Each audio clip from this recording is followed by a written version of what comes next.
Do you want an abundant and beautiful yard without all of the upkeep work? Then these low maintenance and sustainable food forests might be right up your alley. Let me give you 5 reasons why you need to create a food forest in your yard.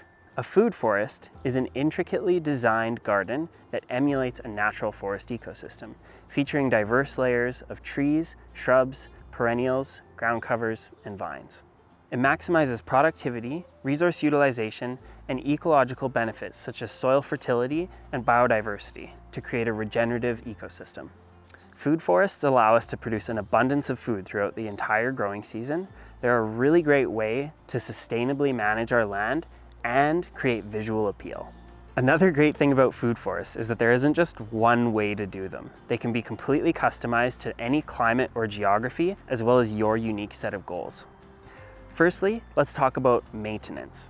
How do natural forests create all their own fertility, water management, and maintenance without requiring any input from humans? We know it's not a group of garden gnomes that go around and weed and water and fertilize the forest. So what's really going on there?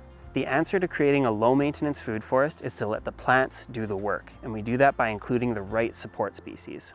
When we look at the garden behind me, you can see right away that there's a few fruit trees and berry shrubs, but there's also many other plants, most of which are support species that are helping the food forest take care of itself. How can a garden like this require less maintenance, less resources, and be more cost effective to install? First of all, in our food forests, we're working with primarily perennial plants, meaning that we only have to plant them once. A lot of the plants in this garden are very easy to propagate, meaning we can start with one shrub, take cuttings off of it, and root them to create many future shrubs.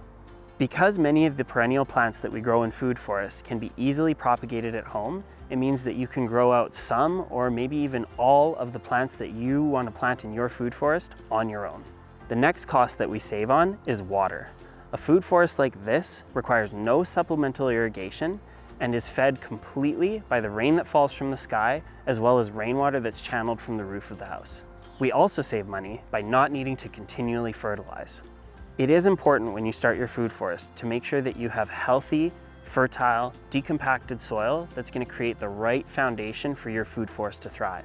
After you get started right, then we rely on the plants, such as the nitrogen fixing and biomass producing support species, to provide all the fertility needs for this garden.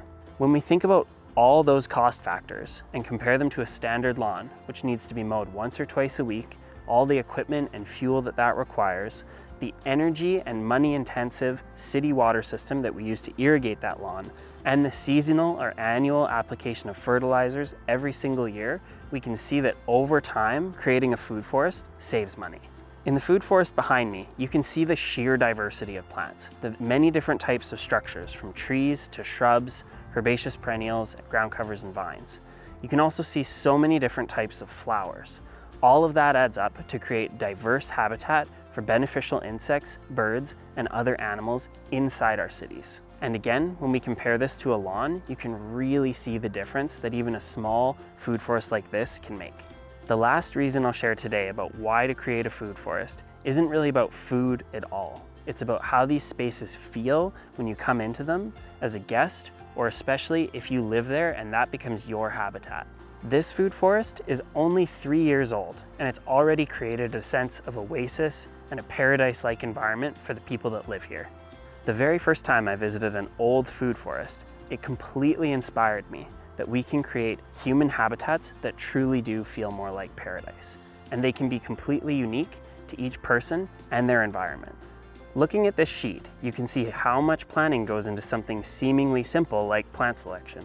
However, with the right help, you can break it down into a systematic and simple approach. If you'd like to learn more about everything that goes into creating these self-sustaining properties, then follow us here for more content.